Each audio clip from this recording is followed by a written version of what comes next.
Pues buenas tardes a todos y a todas. Muchísimas gracias por compartir con nosotros este espacio. Desde la sección de Psicología de las Organizaciones y del Trabajo, os damos la bienvenida. Disculpar, es que vamos a seguir en castellano porque para dar preferencia a la lengua que nuestro querido Itamar Roboski hablará. Sí, yo creo que es mucho mejor. Entonces os doy la bienvenida en nombre de la sección y tan solo, por mi parte, tan solo quiero decir dos cosas. Una, que realmente para nosotros es un gran honor tener yo en este espacio, en estos 2 minutillos que voy a compartir este espacio, para mí es un gran honor y me emociona enormemente el contar con la presencia y la asistencia de Itamar Roboski. Tan solo voy a decir dos cosas porque después a nuestro tesorero, que es el que tengo a la derecha, que es Xavier Montero, es el que se encargará de presentar al autor del libro y también a presentar a todo lo que ya se puede decir, pero que yo creo que lo sabemos casi todo, de Itamar Roboski. Yo tan solo incorporar que realmente cuando hace cosa de un mes más o menos pudimos poner en marcha este acto, no solo pensaba que me iba a emocionar este momento, sino que tuve unos muy buenos recuerdos porque tuve ocasión de formar parte de la segunda promoción del máster que está todavía llevando a cabo Itamar. Ella era la coordinadora. Entonces, en ese momento. Y realmente yo se lo decía cuando le he saludado, cuando ha llegado, que a mí me cambió la vida. Y claro, dice, uy, qué fuerte es esto, ¿no? Pero realmente el hacer durante 2 años todo este máster, para mí me sirvió mucho de guía y sobre todo de acotar mis objetivos, que yo creo que cuando han pasado ya bastantes años, creo que miro atrás y veo que los he estado cumpliendo. Con lo cual, tú has sido el culpable. Te lo digo desde el cariño. Y realmente tan solo quería deciros y compartir con vosotros estas dos cosillas. Y, lógicamente, me bajo para estar y para escucharlo de frente y os dejo. Xavier. Hola, buenas tardes. Continuaremos en castellano por deferencia a Itamar. Como decía... ¿No se oye? ¿Sí? ¿Mejor ahora? Perfecto. Doncs, buenas tardes. Continuaremos en castellano para deferencia con Itamar. Tal como decía María José, yo soy el tesorero de la sección de Psicología de las Organizaciones del Trabajo y, bueno, mi misión hoy no es presentar a los ponentes, pues son ampliamente conocidos en el ámbito de los recursos humanos y el desarrollo organizacional, sino más bien darles las gracias por escoger nuestra sede, nuestro colegio, para presentar el libro de Jordi López d'Altell. Entonces, mi misión es solo daros o presentaros a Itamar, que ya le conocéis, y a Jordi, psicólogo clínico y de desarrollo organizacional con una extensa experiencia en el mundo de la formación y el desarrollo. Con él me une una larga amistad. Incluso después de trabajar juntos nos dimos cuenta que habíamos ido a la Salle juntos, viendo fotos de pequeños. Y bueno, este es un gran reencuentro entre todos y espero que os lo paséis bien. Cosa importante, después del acto hay un evento de networking, copa de cava y pica pica, que es muy importante. ¿De acuerdo? Le paso la palabra a Jordi y hará, o Itamar, no sé, vosotros mismos. Sí, el autor habla al final. Tenemos... ¿Os acordáis? Sí, sí. Muy bien, yo me quedo aquí. Yo es la primera vez que...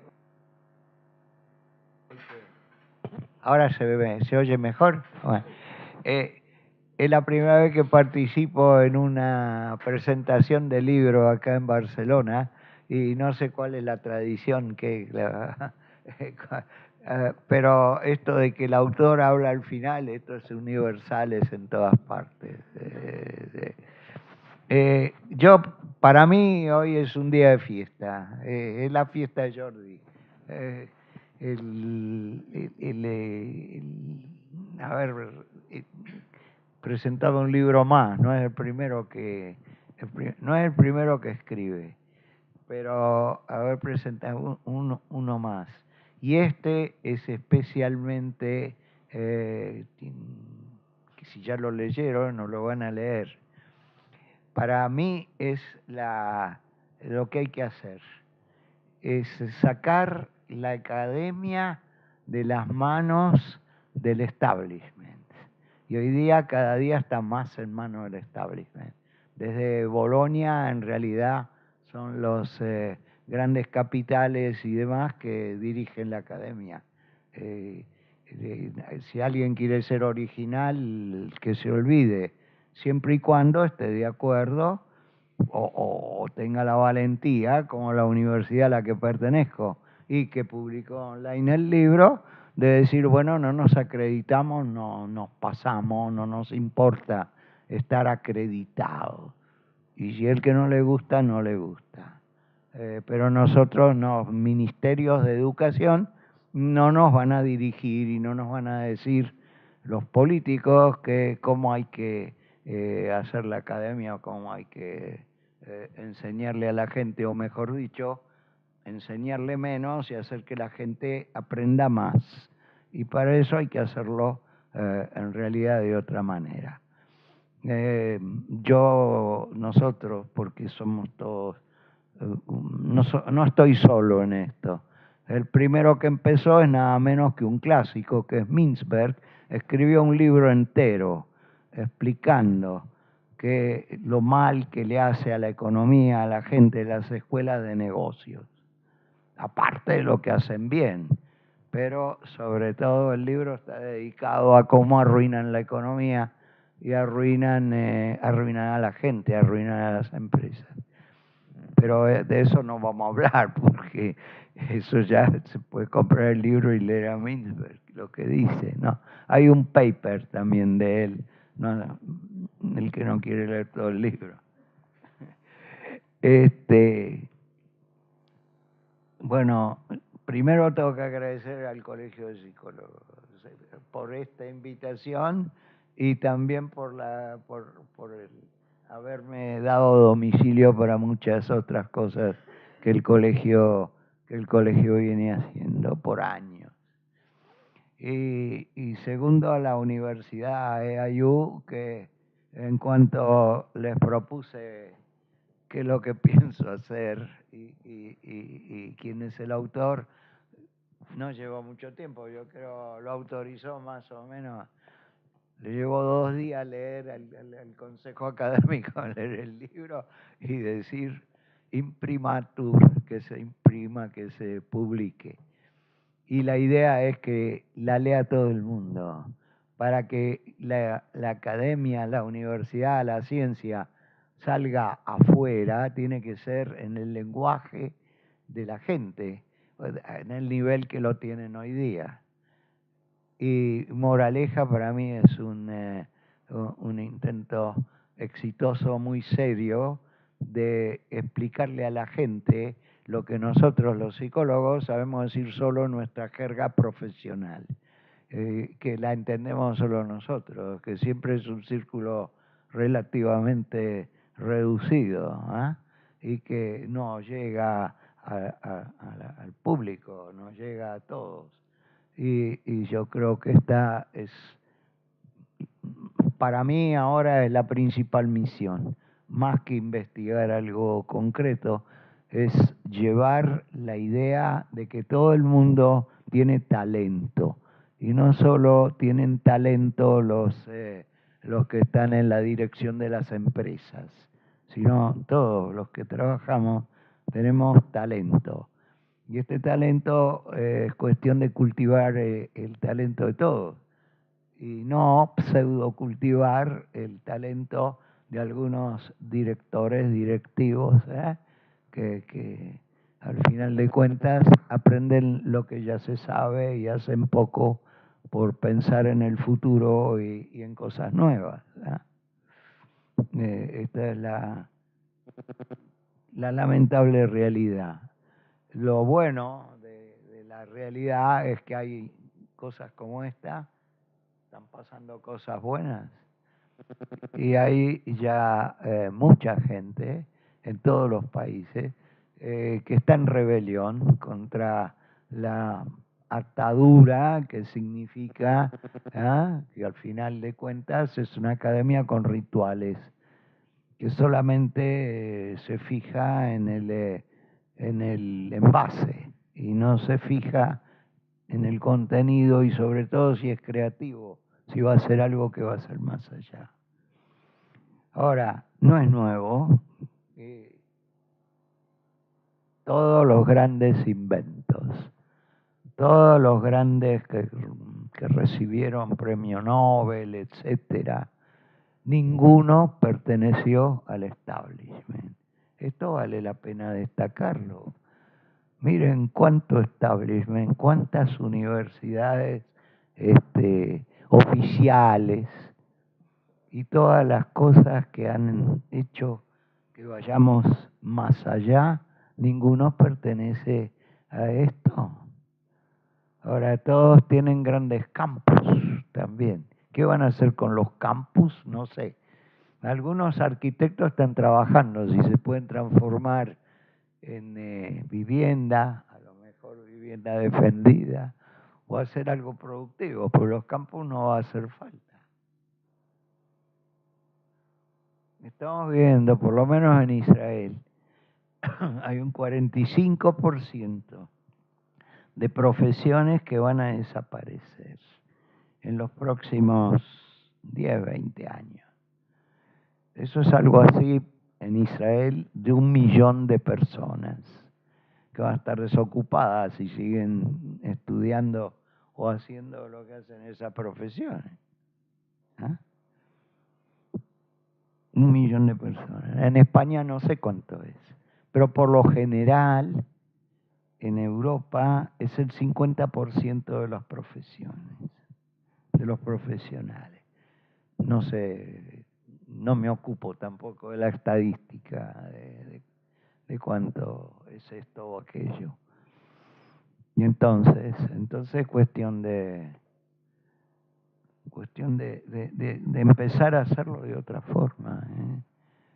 Ahora, algunos lo empezaron a hacer, pero cuesta porque hay que combatir. Y naturalmente los que tienen el poder se defienden y la academia sabe bien cómo defenderse. Y bueno, pero si no lo hacemos, también, aunque sea en tercera, hay 3 niveles de las profesiones que van a desaparecer. Y la de psicólogos, aunque es un porcentaje chico, es el 15%, es en la categoría 3. Los que van a desaparecer al final, que desaparezca todo el resto. También los psicólogos, tal cual como son ahora, como somos, no va a hacer falta. Así que mejor empezar ahora y no esperar que un buen día nos digan que no hacemos falta. Bueno, yo creo, cuando lo lean, y el que ya lo leyó, esto es genial al final de cuentas, es decir, cosas tan complicadas en forma tan simple. ¿Y cómo lo logra Jordi? Lo logra con cuentos simples. Ahora, daría la impresión que cuentos es como una categoría literaria inferior o algo así, una cosa de ese tipo. Claro, no es como, no sé, Shakespeare, pero piénsenlo. Cuentos se cuentan desde que hay Homo sapiens, casi, desde el comienzo. Hay quien dice que el cuento es la raíz de la forma de pensar. Es como el tejido con el cual se crea el pensamiento. Voilà. Ahora, los cuentos lo entendemos todos. ¿Y cómo lo entendemos? siempre hay un modelo, un paradigma, un algo que es vívido, es pictórico, no es conceptual. Luego se puede conceptualizar, pero es la vivencia misma. Y ahí en la introducción, para no seguir hablando, ahí en la introducción, yo, parafraseando a varios, escribí, ¿cuáles son las fuentes del conocimiento humano? Pero al final digo, aparte del conocimiento, hay un tipo de conocimiento que es superior, que es más importante, que en la tradición bíblica lo llaman el conocimiento desde el corazón, o el conocimiento del corazón. ¿Qué es el conocimiento del corazón? Conocimiento desde el corazón. Quieren decir muchas cosas, pero yo voy al centro. El centro es que es un conocimiento que surge de la capacidad de cada uno de nosotros de ponerse en el lugar del otro. En la medida que yo puedo desarrollar mis propias ideas basado en que me puedo poner en los zapatos del otro, en el lugar del otro. Y desde ahí desarrollar conocimiento. Desde allá. Creo que voy a terminar solo con un cuento. Una anécdota. El Colegio de Psicólogos de Israel hizo lo mismo que están haciendo ustedes, una jornada entera, que los psicólogos cuenten cuentos. Y entonces nuestro expresidente Nabón lo invitamos a esta jornada. Y entonces empezó diciendo, realmente en este mundo capitalista y tan pervertido, que haya éramos muchos, ¿no? Bueno, los psicólogos, ¿cuántos? Que haya un conglomerado de gente que pueda destinar un día entero a contar cuentos, dice, esto me parece extraordinario. Esto tiene futuro. Si los psicólogos un día entero están sentados tratando de aprender de los cuentos y de las leyendas, esto tiene futuro. Esto no es algo esporádico, algo que pasa. Y entonces él contó el siguiente cuento. Y con eso termino. Él fue invitado a dar una conferencia a Helen Keller. Helen Keller es una ONG, como le llaman acá, que trabaja con ciegos y sordomudos. Son personas que no oyen ni ven. Y bueno, pero fueron educados desde niños a desarrollarse o a pesar de estos impedimentos. Y él fue a dar una conferencia. Y estaba en medio de la conferencia y se cortó la luz. Y entonces él siguió, como se dice, de memoria, de memoria la conferencia. Los ciegos no necesitaban la luz, igual no veían antes tampoco, no lo veían a él tampoco. Así que y terminó la conferencia y entonces había que salir afuera del edificio, irse a casa. Y no se veía nada. Y él no sabía cómo salir. Entonces los ciegos, ellos veían.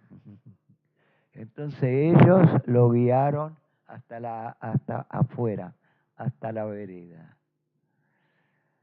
O sea, que claro, cada uno de nosotros tiene ciertos impedimentos, pero esos impedimentos, dependiendo del medio ambiente, pueden potenciarse como habilidades, dependiendo. Bueno. Gracias, Itamar. ¿Se oye? ¿Sí?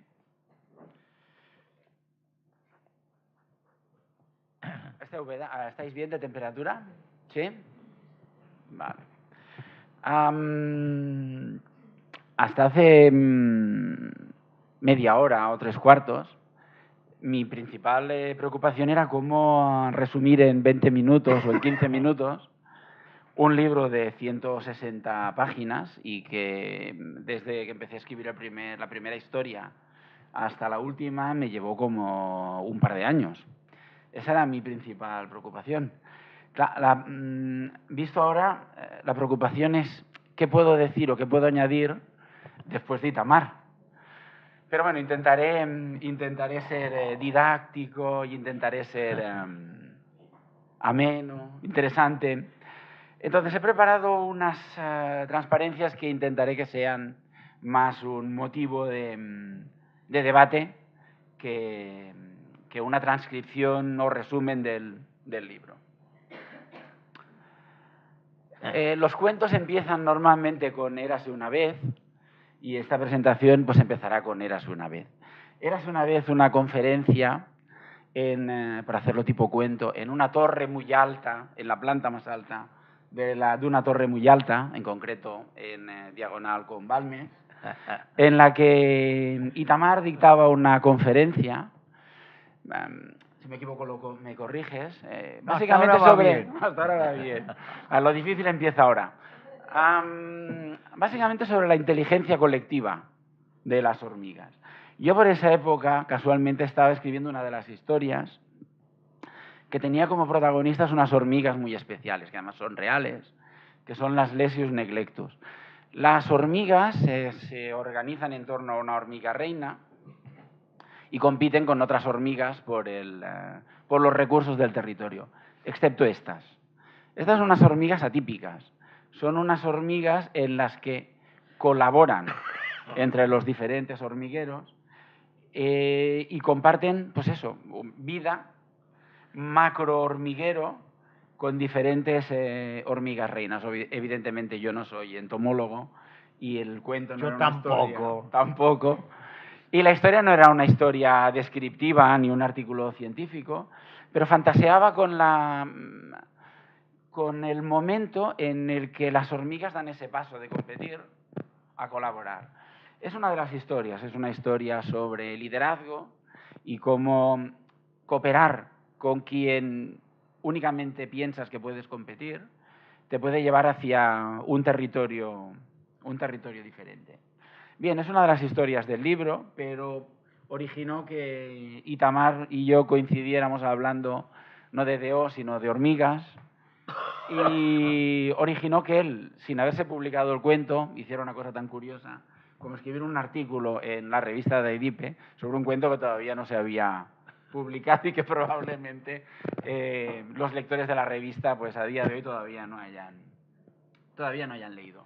Hasta hoy, no sé si hasta hoy. Pero bueno, no deja de ser un punto de partida curioso, y fue el origen de la colaboración en este libro también.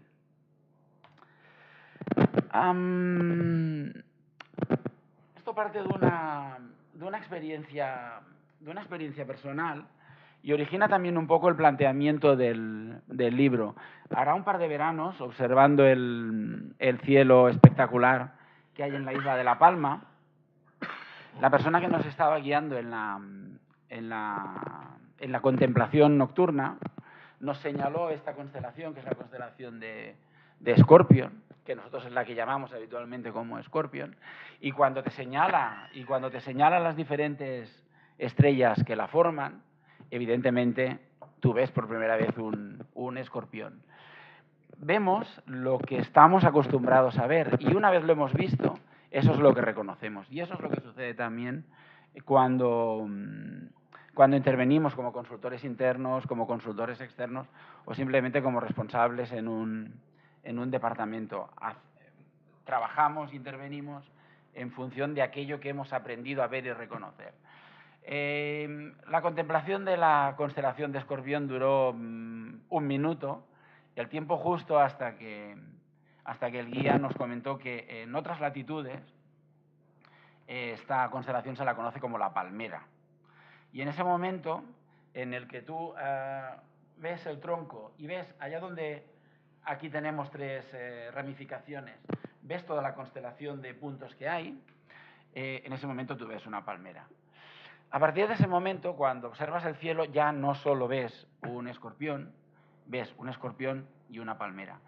El objetivo del libro, de la compilación de cuentos, es ayudar precisamente al lector a eso, a que donde antes veía únicamente una determinada manera de funcionar, la correcta o la única, pues a partir de la lectura de cada una de las historias poder reflexionar y poder explorar, ¿por qué no?, otras posibilidades. Si no vemos diferente, si no reconocemos cosas diferentes, difícilmente vamos a poder intervenir y vamos a poder cambiar. Es un poco nuestro trabajo, pero es también la obligación de todos los que estamos interviniendo en organizaciones. ¿Reconocéis a este señor? ¿No? No, no me lo creo. ¿Alguien se atreve a decir quién es? Messi, ¿no? Bien, si vierais a alguien así por la calle, no sería Messi.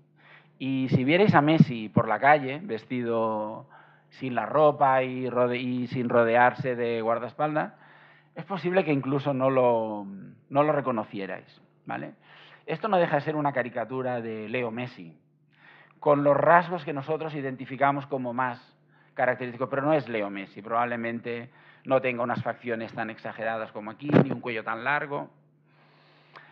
El objetivo de las historias es ese: caricaturizar, exagerar, retorcer, distorsionar la realidad, plantearla de una manera diferente. Encontraréis muy pocas historias que pasen en un departamento o que pasen en una interacción entre manager y colaborador, muy pocas. Yo creo que en torno al 25%.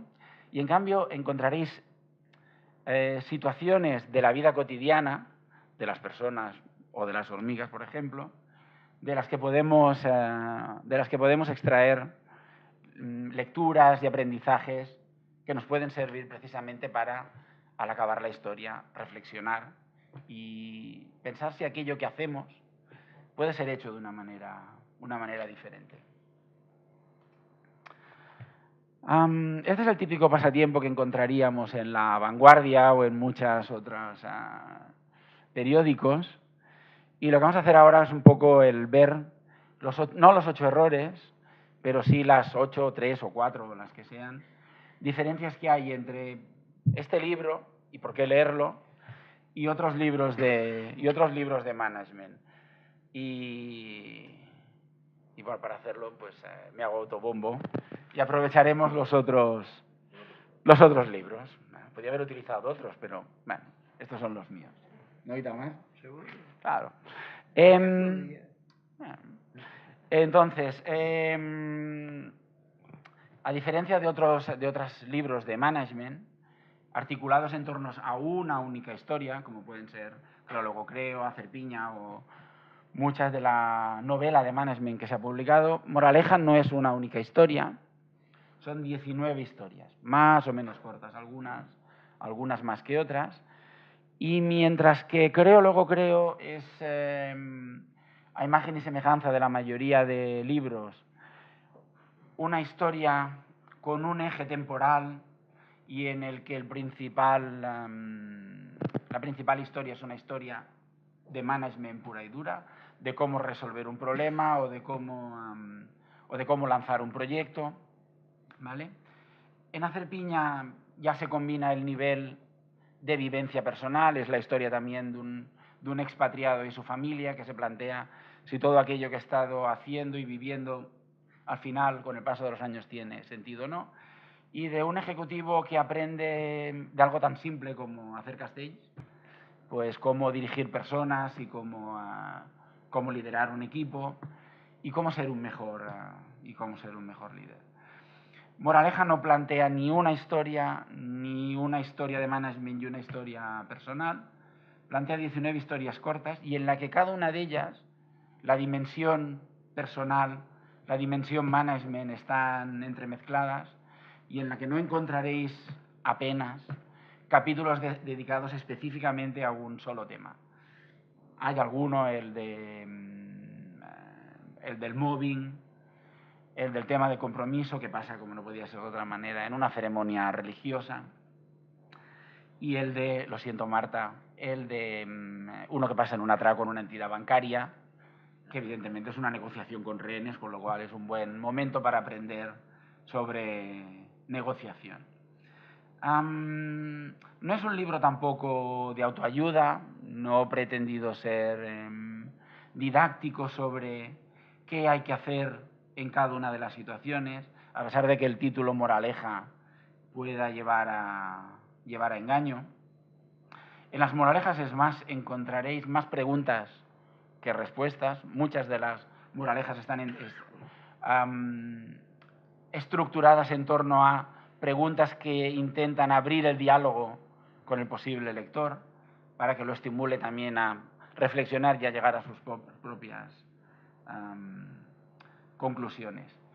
Y yo diría que la última diferencia realmente relevante entre los dos primeros libros y el tercero es que en los dos primeros al protagonista de las historias le pasan cosas. En este último le pasan cosas también a los antagonistas de los protagonistas y espero también que al lector de las historias le pasen cosas y que lo sacsegin, que lo agiten un poco después de la lectura. Bien, esta es una de las historias. He seleccionado esta imagen, la de la boda, porque es la primera historia que escribí. Es una historia sobre el compromiso, es una historia que pasa en una ceremonia religiosa a partir de una situación un poco tragicómica en la que uno de los contrayentes se le da por reflexionar sobre lo que es el compromiso y si el compromiso ha de ser bilateral o unilateral. Es también una historia típica en varios sentidos porque muchas de las historias parten de anécdotas que he vivido en talleres. Y esta en concreto, uno de los participantes en una actividad hablando de motivación y de compromiso, me dijo que si el compromiso es lo que se entendía en las organizaciones, nadie se casaría. Con lo cual, bueno, es un buen punto de partida para plantear una historia. Muchas de las historias sencillamente parten de aquí. De momentos en los que ves una paradoja o una contradicción entre aquello que debería ser y es el liderazgo, el trabajo en equipo o el compromiso, por ejemplo, o la negociación. Y en otras a partir de modelos de excelencia. En el libro hallarán varias historias sobre equipos de alto rendimiento. Uno de ellos, tratándose de mí, no podía ser otro que el mundo de los castells. Evidentemente, la inteligencia colectiva del hormiguero no podía faltar. Y una manifestación deportiva bastante poco conocida. Cuando uno piensa en atletismo, últimamente piensa en maratones, en carreras populares. Hay una actividad muy curiosa que son los relevos de 4%. Si alguna vez os habéis entretenido en mirar los relevos cuando hay campeonatos del mundo de atletismo, de Europa, Juegos Olímpicos, veréis una cosa muy curiosa. Y es que el hombre más rápido del mundo, a fecha de hoy, Usain Bolt, corre los 100 en 9:60, es el hombre más rápido. Y el récord del mundo de 4%, 4 personas corriendo como mínimo 100 metros, está en menos de 38. Y desde hace unos 30 años. Somos psicólogos, somos gente de letras, pero dividir sabemos. Y 38 segundos dividido entre 4 son 9:50. 4 personas corriendo más de 100 metros son más rápidos que 4 personas por separado, incluso si son las personas más rápidas del momento o de la historia. No me extendré, tenéis el cuento y hallaréis cómo halla el personaje de la historia las claves. Una última cosa, y en el cuento este también del 4% y el de los Castells lo encontraréis. Al final de algunos capítulos veréis links a algún blog. En él hallaréis o más información, como en el caso de las hormigas, hallaréis un poco de información científica, y en el caso de los Castells o en el caso de los relevos 4% hallaréis en esos links hallaréis vídeos con los que complementar la lectura. Esta es la última transparencia. ¿Conocéis este personaje? Aunque no sea una foto, porque en aquella época no habían fotos. Es Isaac Newton. Es la anécdota que todos conocemos. Es bastante probable que la anécdota no sea cierta. Conocemos esta anécdota a partir de un historiador de la ciencia de unos 100 años más tarde, pero como anécdota es buena, si non è vero è ben trovato. La anécdota lo que nos cuenta es que Newton estaba un día tan tranquilamente sentado bajo un árbol, le cayó una manzana y en vez de hacer lo que todos nosotros hubiéramos hecho, que es maldecir la manzana o ignorarla, maldecir en un 90%, ignorarla en el otro 10%, se planteó por qué caían las cosas. Bien, el libro no deja de ser eso. El libro no deja de ser una excusa para, después de la lectura, que espero que sea amena. ¿Es amena? Para que después de la lectura os planteéis cosas. ¿Vale? Muy bien, pues lo más interesante era escuchar a Itamar, después escucharos a vosotros, comentarios, preguntas, y después firmamos libros y son vuestros.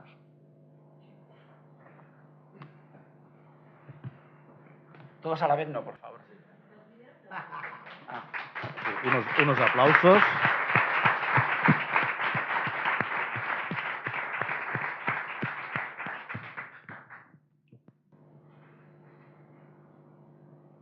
Bueno, deberíamos romper el hielo, ¿no? Venga, Edita. A ver, una pregunta para Jordi y otra para Itamar.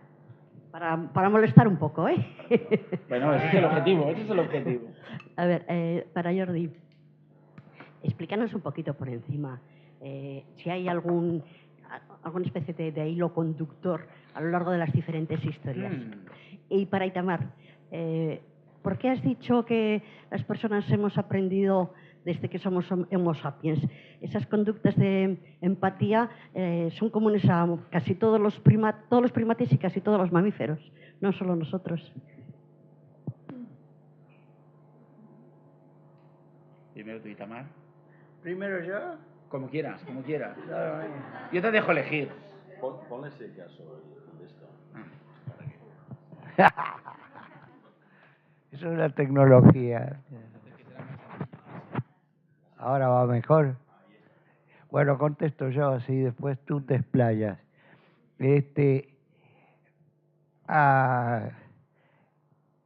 El enfoque que nosotros los seres humanos tenemos sobre nosotros fue cambiando con el tiempo. Primero era una idea egocentrista. O sea, nosotros somos el centro del mundo, a imagen de Dios, los demás, qué sé yo, son todos inferiores y hayamos o no venido del mono, pero nosotros somos lo mejor. De esta idea egocentrista, y además la Tierra, el planeta, está en el centro del mundo y el Sol gira alrededor, ¿verdad? Y con el tiempo resulta que este planeta gira alrededor del Sol y hay varios que giran alrededor del Sol. Es un cambio, nosotros ya no estamos en el centro y nuestra casa no está en el centro. Es un planeta que da vuelta como muchos dan vuelta y pertenecemos a... Después pensamos que tenemos una tribu, pertenecemos a la tribu. Con el tiempo la tribu se transformó en Estado. Con el tiempo el Estado se transformó en la Unión Europea, qué sé yo, las Naciones Unidas. Con el tiempo el marco de referencia se fue ampliando y cada vez nosotros estamos más al margen, o sea, no estamos en el centro. Y en estas transformaciones, que son muchas, yo por citar unas cuantas que son principales, pero nosotros hemos negado, los seres humanos, el hecho de pertenecer a la naturaleza. O sea, nosotros somos parte de la naturaleza. En ese sentido, el hombre tiene sus capacidades, pero también tiene grandes inhabilidades que los demás seres de la naturaleza realmente tienen y nosotros no. Nosotros tenemos algunas cosas que ellos no pueden hacer y tenemos otras que sorprendentemente ellos saben hacer y nosotros no sabemos hacer, o no bien como ellos, y nos sale mal. Ahora, también pensamos de que no había lo que aprender de ellos, ni de las hormigas o de nadie. Curiosamente, la Universidad de Calabria, que no es precisamente una universidad acreditada, se llama la hormiga electrónica. O sea, es un software que funciona, vieron cómo hacen las hormigas, y hicieron, ahora no son hormigas, son electrónicas, son información en la computadora. Entonces, si tú tienes un problema hoy día, puedes preguntar, ¿qué haría el hormiguero? Y entonces la computadora te responde con más de una... ¿Qué pasaría si este problema lo tendrían que resolver las hormigas? Ahora, estamos aprendiendo muchísimo de eso, por ejemplo. Pero, bueno, hay grandes problemas con todo esto. Todos los descubrimientos nuevos. Todo el pensamiento que no es nuevo, ¿cómo se llama? La cuántica es de 1920 y tantos, pero que el pensamiento cuántico dejó de ser como el newtoniano, esto no hace muchos años. Y esto cambia las cosas, eso nos hace ver que hay procesos, incluso dimensiones, otras de las cuales nosotros no participamos para nada. Y es diferente si empezamos a mirar la naturaleza, las hormigas. Un solo ejemplo. Por ejemplo, la piel nuestra, siempre creíamos que es nuestro límite. Ay, de la piel para adentro, la piel para afuera. Y ese es el límite nuestro, de nuestra configuración.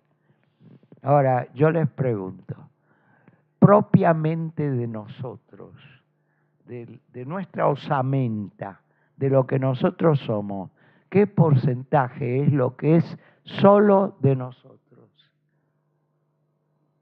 Alguien que sabe no diga, lo demás es importante. ¿Cuánto calculan que es solo nuestro? ¿Tienen una idea? Digan algo. Bueno, un 10%. Solo un 10%. Lo demás son todos gérmenes que tenemos adentro y afuera. Adentro y afuera. Que parte son destructivos, pero sin los constructivos no podríamos ni siquiera respirar. O sea que incluso hay continuidad, nosotros somos difusos, pero toda la pseudociencia hizo por años tratar de aceptar con la idea de que nosotros, la identidad, el Homo sapiens, la ciencia formal, etcétera, y lo demás. Y quien se ocupa de cuentos, por ejemplo, bueno, charlatanes de ferias, sin te cuentan cuentos, y demás. O sea que, por un lado, estamos dejando de ser vanidosos, pero los no vanidosos, por decir así, todavía no tenemos poder. Cuando lo tengamos, lo peor que nos puede pasar, porque nos vamos a transformar en lo mismo que estamos combatiendo, como ya muchos dicen. Me veía Henry Mintzberg, y te dejo. Henry Mintzberg, que era marxista y era humanista, pero era humanista. Entonces, él parafraseaba a Engels. Decía Engels, para sintetizar el pensamiento marxista, dijo, la historia es la historia de la lucha de clases. Entonces yo voy a decir lo que pienso yo, pero no era un antisocialista. Y fue un periodo, era miembro del Partido Comunista. Y dice, la historia es la historia de la tergiversación de las ideas. ¿Por qué no se ríen? Esa es la historia, que con el tiempo las ideas se tergiversan. Y se acuerdan de la historia de Orson Welles, de la comunidad de animales, y que habían escrito en la pared, todos los animales son iguales. Pero como los cerdos convivían, tenían connivencias con el hombre, y ellos no participaban de esas orgías, de esos festines, volvieron a la pared a ver qué habían escrito, a lo mejor se acordaban mal, y decía, en la pared, en la misma que habían escrito todos los mandamientos de todos los hombres son iguales, pero hay algunos que son más iguales que otros.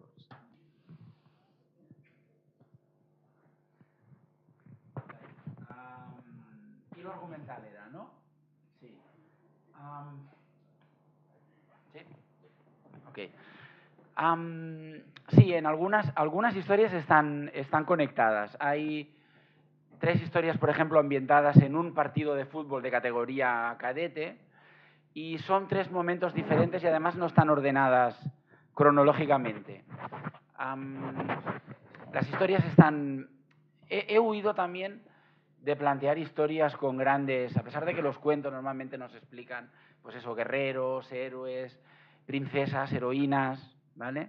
He intentado huir de lo que son superhéroes. Uno de los subtítulos o la frase que consta en la portada es un proverbio africano que nos dice que es la gente sencilla la que hace grandes cambios, ¿no? Y incluso en la historia ambientada en el mundo del Castell, el personaje principal es una de las personas que está en mitad de la piña. Es una de las personas que en su día fue ancianeta y que con los años fue bajando y cambiando de rol y cambiando su aportación a la colla. En el mundo del fútbol está, pues eso, desde el jugador joven que se lesiona hasta el portero que tiene sus miedos antes de salir a un partido y cómo gestiona él su resiliencia. Y bueno, para aquellos que me han tratado más, pues en los 5 o 6 cuentos que están ambientados en el mundo de aviones, desplazamientos y aeropuertos, pues reconocerán una parte de mí, ¿no? Hay algunas historias que sí, que parten también de anécdotas personales, y hay algunos personajes que en ambientaciones diferentes, pero están en varias historias. La historia de la boda y la ambientada en el mundo de una actividad de formación. Los personajes principales son los mismos, pero hay otras historias en las que un personaje secundario puede ser el personaje principal en otra historia.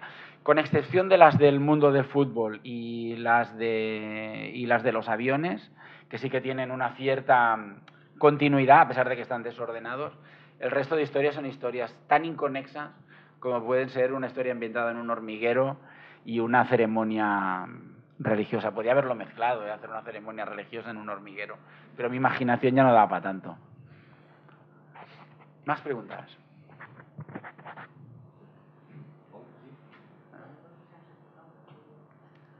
Muchas gracias. Bueno, yo en primer lugar dar la enhorabuena al colegio por hacer un tipo de actos de este estilo y, bueno, muy especialmente a los ponentes, al profesor López y al doctor Robowski. Yo me siento impelida, ¿no?, cuando el doctor Robowski plantea o nos pone a los que estamos en primera línea ahora laboral, el decir, bueno, el establishment, ¿no? Somos desde las instituciones universitarias padecemos ese establishment y es la regla sobre la cual muchas veces actuamos desde la indefensión y sobre la cual usted nos mueve a decir hay que tener una voz crítica y como psicólogos tenemos que estar ahí, ¿no? Además nos plantea esa situación de una profesión en la cual no somos en primera línea, pero estamos en tercera línea de tiro de desaparecer, o al menos de un rediseño de puesto de trabajo. Entonces, a mí me gustaría que en ese punto, ¿cómo nos visualiza y cuál sería el mensaje que nos daría? ¿La pregunta para mí? Con cariño, ¿eh? Desde el cariño y desde el respeto. ¿Y cuáles serían las directrices que nos daría a los que estamos ahora en primera línea de tiro en nuestras organizaciones? ¿A qué debemos hacer? Porque realmente sí que sentimos ese peso del establishment, sí que sentimos cómo la disciplina nos plantea cada vez unos indicadores de calidad sobre los cuales no sentimos que va por ahí la calidad. Cuando nos dice qué son las publicaciones de impacto y no sabemos el impacto para quién, para la sociedad seguro que no. Por tanto, ¿cómo navegamos con eso? Su voz y su mirada es necesaria en estos momentos. Gracias. No. Lo haré. Entonces lo necesito hacer. Veo que soy... necesito hacerlo. Venga, con gusto. Estaré encantada. Está siempre a tiempo. Sí. Bueno,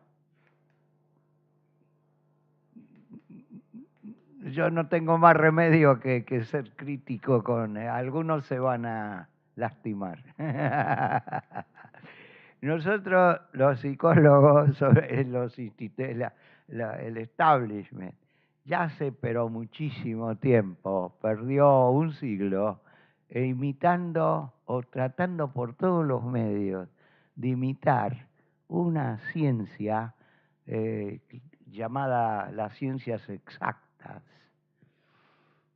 Y siguen tratando de imitar una ciencia que ya no existe más. Curiosamente, perdimos un siglo entero. En vez de explicarle psicoanálisis a los físicos, tratamos nosotros de imitar las medidas de aquellos físicos y de medir lo inmedible en términos con esa matemática que usamos, que no sirve más y que los físicos ya no usan, tampoco los matemáticos. La matemática convencional, etcétera. Ellos ya no lo usan más, pero nosotros seguimos dando doctorados y qué sé yo, con tesis cuantitativas que prueban las correlaciones y todo tipo de historias que no. En cambio, y esto perdimos el siglo y vamos a seguir perdiendo el resto. Sí, y seguimos tratando de copiar una ciencia que ya no existe más. Y bueno, ¿qué le va a hacer? Pero dicen, la historia del conocimiento, hay varias formas de mostrarlo. Una dice, todo ronda alrededor de una manzana. Primero era la manzana de Eva. Después fue la manzana de Newton y ahora es la manzana de Apple, que es el instrumento útil para estudiar la complejidad y no con la ciencia newtoniana. la mecánica, y que no funciona para, no mide nada. Ahora, lo de el invento este de la medición de la calidad. Hay un trabajo mío, fue hace 20 años más o menos, pero lo siguen midiendo igual, no importa. Y yo hablaba de la calidad con minúscula y la calidad con mayúscula. Y, por ejemplo, si se quiere evaluar un colegio, entonces quieren saber la calidad de la educación. ¿Y qué miden? ¿Y cómo se mide la calidad de la educación? Entonces dicen si lleva los programas, si está bien citada la bibliografía, si hay un archivo ordenado, si no sé, todo tipo de cosas que no miden la calidad de la educación. Miden todo tipo de cosas marginales que no son el asunto en sí mismo. O sea, miden lo que pueden medir, lo que saben medir, menos lo que quieren medir. Y después también que es exacto. Esto exacto hoy día es la millonésima parte de en la cuántica. Y lo miden en forma exacta. Eso es exacto. Lo que nosotros llamamos exacto. Esto es ridículo hoy día. Entonces, ¿para qué se hacen esos trabajos? Nada. Así no se avanza. Y eso por un lado. Ahora, nosotros deberíamos volver a ser socráticos. Socráticos, o sea, poder desarrollar en la gente aquello que puede servir o para crear pensamiento nuevo,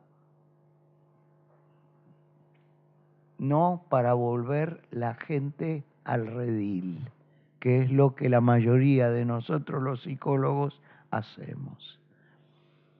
Y es lo que dice Weick. Weick, que es un psicólogo cognitivo y que nos hemos acercado mucho, pero claro, cuando los cognitivos son serios y no se ocupan de cosas superficiales y que no vamos con eso a ninguna parte. Entonces Weick, es fuerte lo que dice. También dice, yo no estoy en contra del psicoanálisis, porque él es cognitivo. Dice, pero escúchenme una cosa, miren, viene un señor a la mañana y empieza a trabajar y hace esto. 1 hora entera hace esto. Todo el día hace esto. 1 semana entera hace esto. 1 año entero hace esto. Y un buen día, ese señor dice, ¡guau! Entonces dice, se volvió loco, llamen a un psicólogo.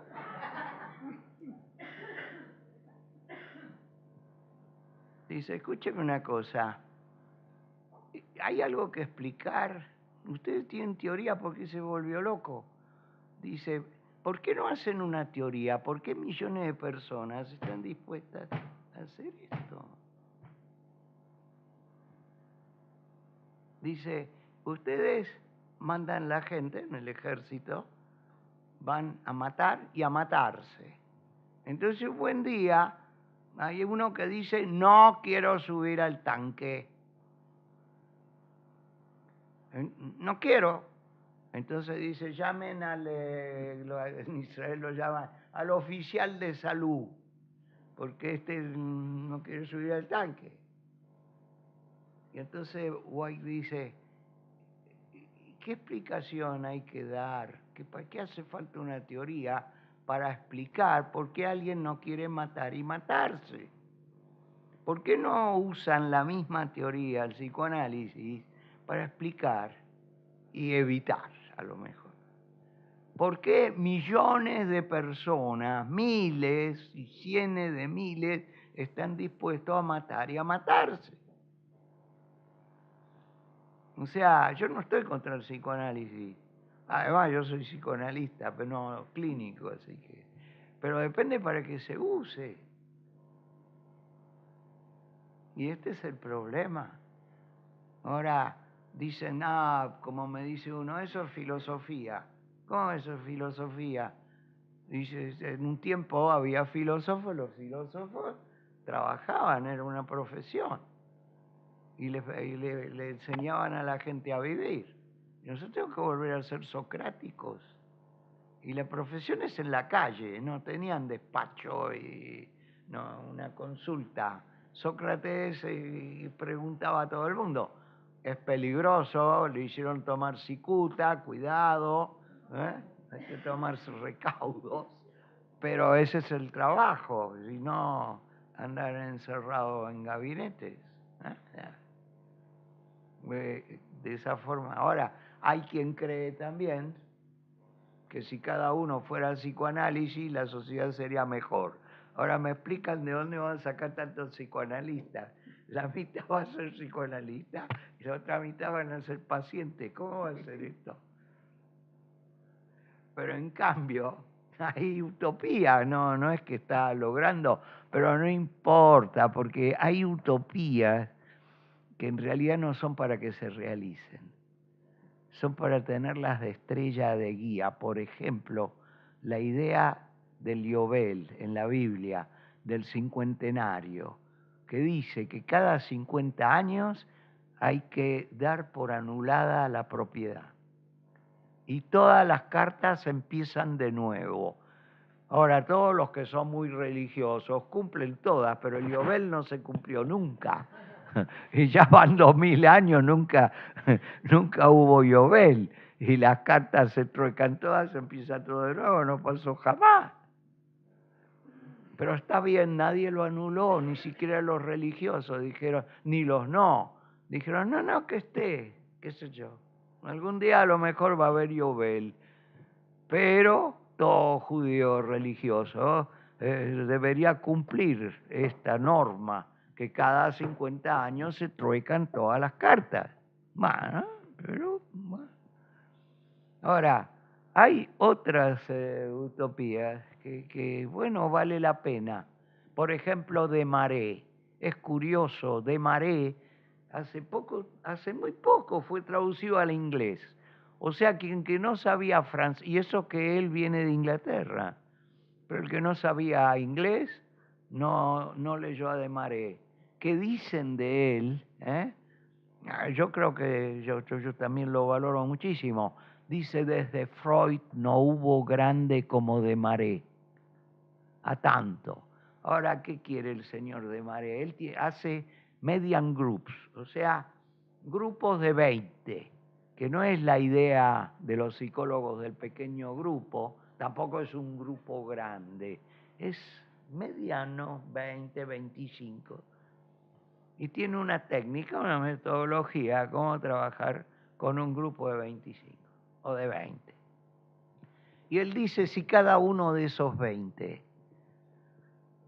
tomara un grupo de 20 y haría lo mismo, y cada uno de esos tomara otro grupo de 20 y haría lo mismo, él calculó en cuántos años la sociedad humana mejora. ¿Por qué no se ríen?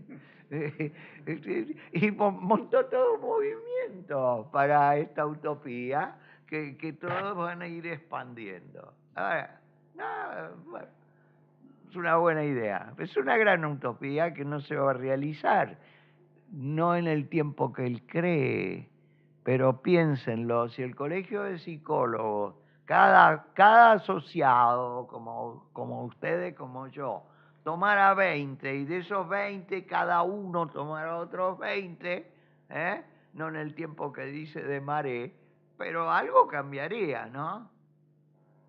Por ejemplo. Y así vamos. Lo mismo son los códigos de ética. Los códigos de ética nuestros, de los psicólogos, tienen que ser revisados, por ejemplo. Pero al final de cuentas es una decisión propia, mía y de unos cuantos. Si la empresa, hablo ahora si la empresa fabrica venenos, yo no trabajo. Solo con empresas que son ecológicas. Si la empresa fabrica venenos, yo no lo tomo de cliente. Si la empresa hace discriminación de mujeres, no es para mí. Sí, y así puedo seguir. O están dispuestos, entonces trabajemos sobre esto. Y tuve clientes de esos, que en vez de fabricar venenos con los mismos materiales, la misma química, se puede hacer remedios. Y también con el resto.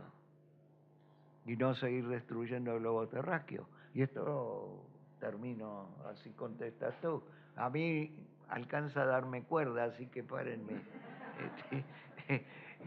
Pero oigan, nosotros que somos tan inteligentes y toda la historia, estamos destruyendo el globo terráqueo. La naturaleza tiene un ritmo para regenerarse sola.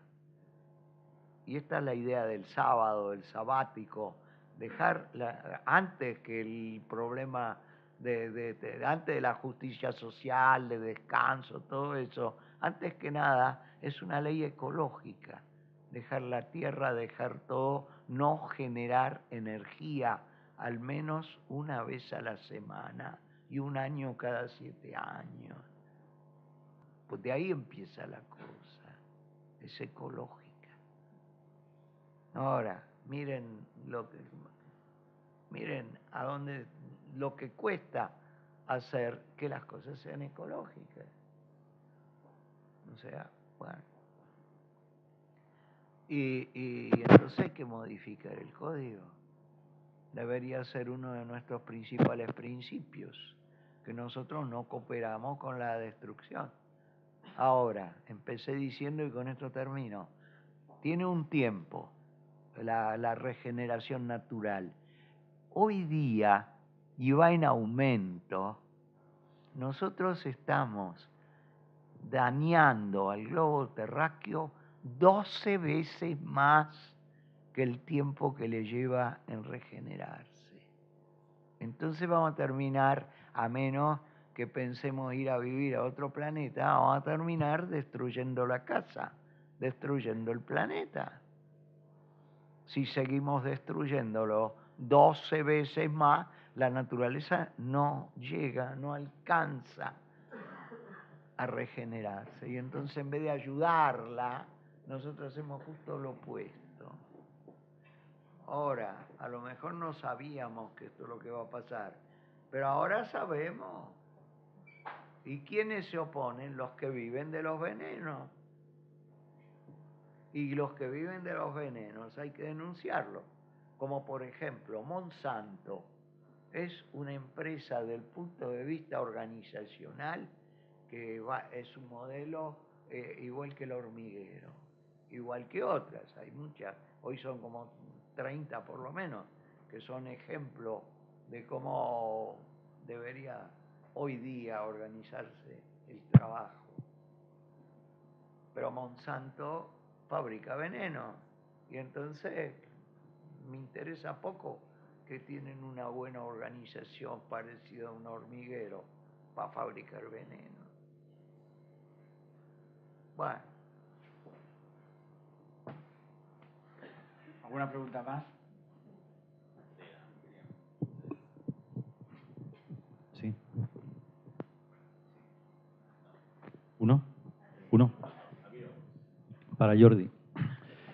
Si dices que cada cuento tiene una temática, un concepto, no sé si tiene uno o varios. Más de uno. Normalmente más de uno.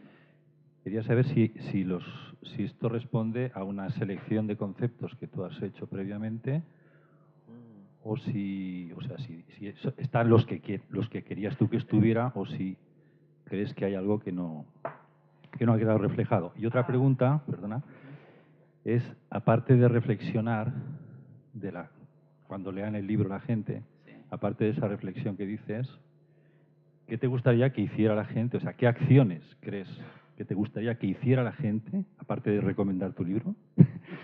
¿Qué acciones quieres que haga la gente después de leer el libro? Comienzo por el principio. La idea no era escribir un un cuento para cada una de las temáticas, no era la idea original de escribir un cuento sobre liderazgo, un cuento sobre trabajo en equipo, sino que en muchos casos era a partir de anécdotas, comentarios, como por ejemplo el que os he explicado del compromiso, una reflexión de un participante en un taller sobre motivación y compromiso, surge la chispa y a partir de ahí surge bueno, pues si el compromiso en las organizaciones no es como el compromiso en las ceremonias religiosas, juguemos. Y sí que en algunas historias el eje monotemático se mantiene más, en otras menos. Normalmente las que parten de una anécdota, como puede ser también de un participante en un taller reflexionando sobre negociación, allí sí que se mantiene más la unidad temática. Pero en otros no, en otros cuando es un planteamiento sobre una historia o sobre una anécdota más personal, allí sí que se combinan más historias.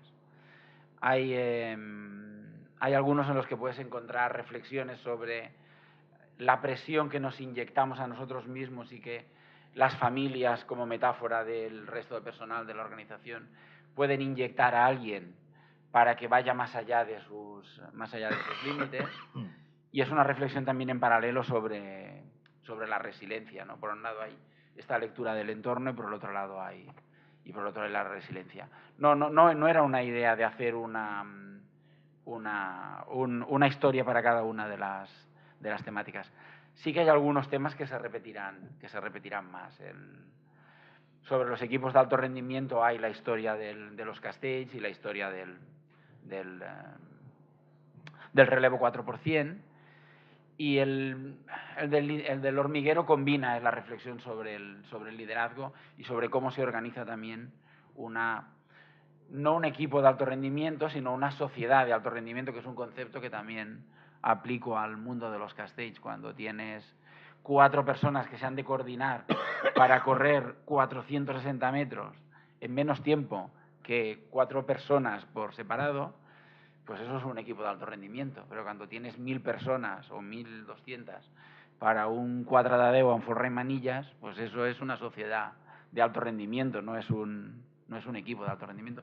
Porque igual como pasa con la piel, ¿no? Al final una colla no tiene 1400 personas, ni Miñons ni Castellers de Vilafranca, tienen 400. Y el resto de personas que están son como el aura que tenemos alrededor de la piel, ¿no? Y eso es la gente que lo rodea y que sienten la camisa de la colla, ¿no? ¿Me permites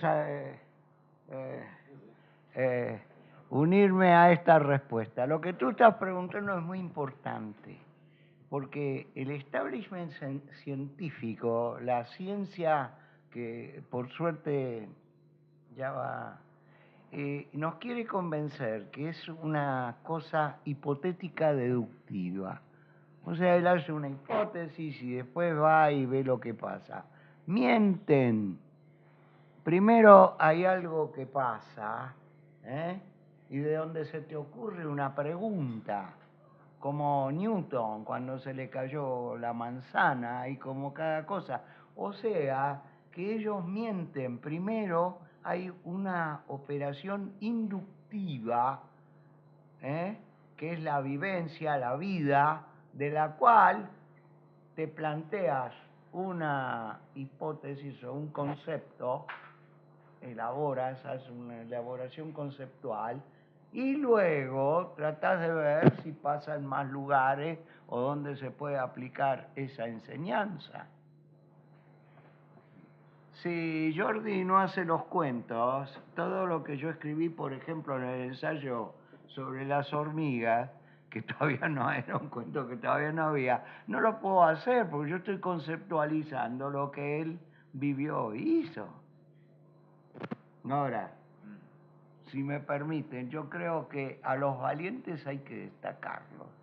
Y Jordi es valiente en hacer esto, en sus 3 libros, no solo en este libro. Y empecemos por quién es. Tenemos muchos maestros de ir a contracorriente. Si los psicólogos no vamos contracorriente, lo único que estamos haciendo es ser colaboracionistas con toda la sociedad efectiva. Y hay que mencionar a los valientes. Era Wilson. El señor Wilson, todos los trabajos míos sobre hormigas me baso en Wilson. Yo no sé hormigas. Yo no fui a estudiar hormiguero. Yo me basé todo en lo que Wilson dice. Igual la Universidad de Cantabria, etcétera. Pero estos son gente que estudió los hormigueros. Pero bueno, estudió los hormigueros. Pero esta no es la gran revolución. Vino un día el profesor Wilson, nada más ni nada menos, una autoridad en la materia, y dice lo siguiente, que Darwin no tiene razón y que es una teoría equivocada. Y hay que ser muy valiente cuando él era el líder de la teoría darwinista. Hasta ese momento era conocido Wilson como un buen científico, pero que apoya las teorías de la teoría de Darwin. Y viene el último momento y dice, me equivoqué. Hay que ser muy valiente para decir que lo que él pensaba toda la vida, ahora reconoce que se equivocó y cree que es al revés. Y no es el más fuerte el que sobrevive, así dice, son las comunidades solidarias. Entonces se armó, claro, no sé cuántos colegas, profesores de la misma categoría que él, escriben una declaración que dice que Wilson no tiene razón y que Darwin es la teoría. Entonces fueron lo de Wilson. Dice, profesor Wilson, solo usted sabe, y mire, 120 o 102, no me acuerdo, colegas suyos de la mismo nivel académico y todo, dicen que lo que usted dice es un disparate. Dice, y bueno, que digan, porque también a los otros le dijeron, pasaron años y hasta que reconocieron. Tenemos un premio Nobel israelí que toda la vida estuvo fuera de la academia porque los cristales, según la ciencia, son simétricos. Y él encontró materiales que no son simétricos y no le querían dar para nada. Al final le llevó toda la vida y al final le dio el premio Nobel. Pero o ese que creía que todos los cisnes son blancos, hasta que encontraron uno negro, se vino todo abajo. Entonces le dijeron, ¿cómo, profesor Wilson? Dice, entonces usted hizo todas las investigaciones, están todas equivocadas, todas las medidas que usted hizo, todo está mal. Dice, miren, hay en Londres, yo lo vi, un museo donde hay un reloj. Y el reloj mide exactamente el tiempo que le lleva al Sol dar vuelta alrededor de la Tierra. Y eso es lo que hay un problema, que es equivocado. Lo que ese reloj mide es como la Tierra da vuelta alrededor del Sol. Entonces mis investigaciones son correctas, las medidas son ciertas. No es que me equivoqué, solo que hay que verlo al revés. Nada más. Dice, y que lo otro que dijo es interesante. Dice, todos los fanáticos siempre leen una página sí, una página no. Eso, si eso es cierto, es más cierto todavía respecto de la Biblia. Ahora dice, pero si yo me doy cuenta, también ¿cómo se llama? Darwin escribía que, dice, pero claro, no me acuerdo, no lo leí, no lo vi. Pero ahora, leyéndolo, releyéndolo de nuevo, resulta que no va así la cosa. Bueno, podemos terminar con un chiste, ¿no? Yo tengo media pregunta pendiente, pero... sí, Dale, sí. después el chiste. Comentabas, ¿no? ¿Sí? Sí. Esperaba, sí, que los lectores. A ver, te doy la respuesta larga, la respuesta corta. La respuesta larga, al final es un cuento. Un cuento es lo que nos han explicado nuestros padres y nuestras madres y lo que nosotros hemos explicado a nuestros hijos, ¿no? Y les explicamos cosas como la historia de la Caperucita, que no se aguanta. O sea, una madre no envía a su hija a que atraviese un bosque en el que hay lobos. Si eso lo hiciera, enviaríamos a los servicios sociales y los lobos no se ponen a hablar con las niñas, o huyen o se las comen. Entonces, no dejan de ser más que historias que funcionan en una capa más literal, la historia en sí, y que toca unos resortes internos. Como explicaba antes Itamar, es la forma en la que tenemos de transmitir lo que entendemos por lo que es correcto, el guerrero, el héroe, lo que es incorrecto, el villano, el lobo, y aquello que queremos.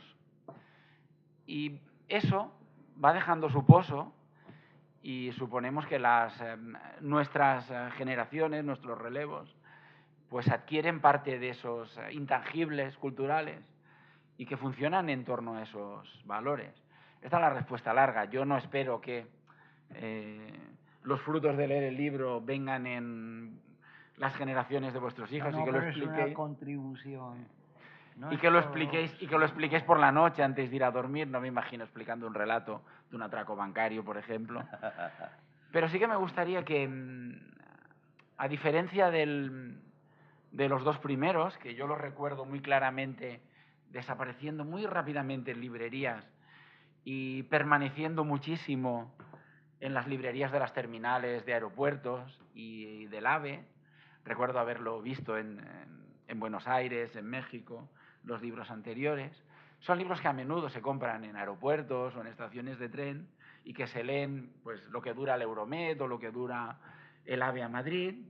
Se lee en un avión y, bueno, te quedas con 3 o 4 ideas y además el autor hace como yo, que te pone una frase provocadora que ya te dice de qué va la historia, el capítulo, y al final te hace un pequeño resumen, todo ayuda.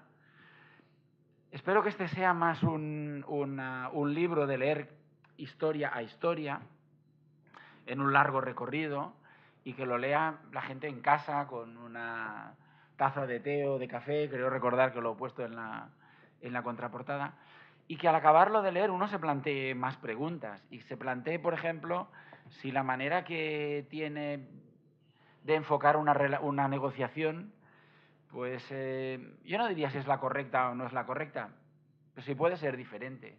Si la manera en que pide compromiso a su gente es correspondida, si puede ser diferente o no, y si la manera que tiene de gestionar el equilibrio entre su vida personal y su vida laboral, sobre todo después de leer algunos capítulos ambientados en desplazamientos a aeropuertos, trayectos en avión, escalas en aeropuertos, pues el balance de su vida profesional y laboral es la que debería ser, ¿no? Porque al final hay algunas de las categorías que gestionamos en nuestra vida profesional que es como hacer malabares con pelotas de tenis, pero la vida personal al final es una bola de vidrio y si caen las pelotas de tenis las puedes volver a recuperar, pero si cae la de cristal pues es un poco más complicado. Sí, la respuesta sencilla es espero que lo lean con calma, que lo lean uno, quizás uno por semana, y que después de la lectura pues lo cierren y se planteen qué puedo hacer. Y por qué no, plantearlo como una herramienta de debate. De hecho, esta es la versión física que os vais a llevar vosotros, pero en la página de la universidad hay una versión en PDF y os animo a que lo utilicéis, citándome, por supuesto, a que lo utilicéis cuando trabajéis con grupos, si encontráis que hay alguna historia de alguna temática concreta que os puede servir para trabajar, no como caso, pero sí para abrir debate y para provocar la reflexión, pues tenéis mi bendición y entiendo que la de Itamar también. Sí, seguro. Y ahora el chiste. El chiste, hacemos el chiste. No es tan chiste, es para ustedes saquen la moraleja. Seguro. Vino Moisés y dijo todo es la ley. Después vino Jesucristo, dijo todo es amor. Después vino Freud y dijo todo es sexo. Después vino Marx y dijo todo es el capital. Y después vino Einstein y dijo todo es relativo.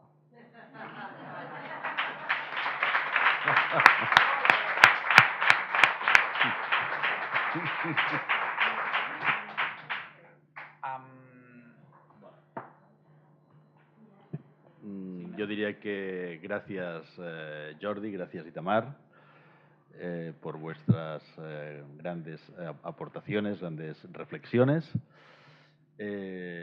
Dos cosas importantes, tenéis el libro a vuestra disposición, que ellos amablemente os van a firmar y dedicar si queréis.